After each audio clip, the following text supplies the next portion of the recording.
बदलापुरातील चिमुकल्या मुलींवरील अत्याचार प्रकरणामध्ये महत्त्वाची अपडेट आहे। चिमुकल्यांवरती अत्याचार प्रकरणी नागरिक संतप्त झालेले आहेत।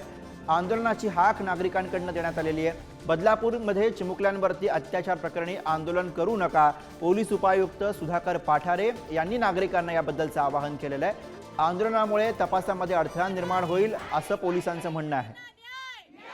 बदलापूर पूर्व पोलीस स्टेशन येथे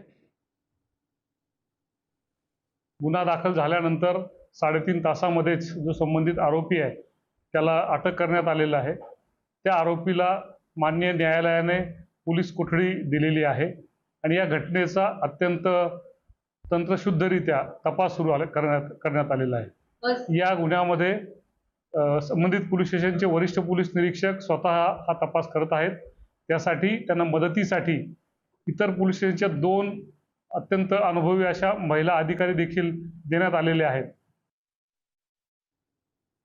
आणि याच विषयी आपण अधिक बोलूया। प्रतिनिधी स्वप्नील पाटील सध्या आपल्या सोबत आहे। स्वप्नील, एकीकडे आपण बघतोय नागरिकांमध्ये या सगळ्या प्रकरणामध्ये रोष दिसतोय आणि दुसरीकडे पोलीस नागरिकांना शांत राहण्याचं, आंदोलन न करण्याचं आवाहन करताना दिसत आहेत। नक्कीच गुरु, बदलापूरमध्ये चिमुकलीवर झालेल्या अत्याचार निषेधात आज सकाळी 6:30 वाजेपासून शाळेवर बदलापूर अनेक पालकांसह हजारोच्या संख्येने तिथं निषेध करत आंदोलन सुद्धा करण्यात आलेलं आहे। मात्र काल जसा रात्री पोलीस उपायुक्तांकडून आदेश आणण्यात आले होते की बाबा तुम्ही मोर्चा काढू नका किंवा आंदोलन करू नका, नाही तर आम्हाला तुमच्यावर गुन्हे दाखल करावे लागतील। मात्र बदलापूरकरांचा आक्रोश बघता त्यांनी सांगितलं की तुम्ही काही केलं तरी आम्ही आंदोलन काढणार आणि महत्वाचं म्हणजे तुम्ही त्याला आरोपीला आमच्या समोर हजर करा, आम्ही त्याला शिक्षा देऊ, अशा प्रकारच्या नागरिकांकडनं मागणी केली जात आहे। कारण जी घटना घडलेली अत्यंत निर्णय त्यामुळे बदलापूर हादरलेले आहे। बदलापूरमध्ये अनेक नागरिकांनी, तसंच रिक्षा चालक असू द्या, व्यापारी असू द्या, अनेकांनी या आंदोलनाला पाठिंबा दिलाय। तसंच बदलापूर आम्ही बंद ठेवू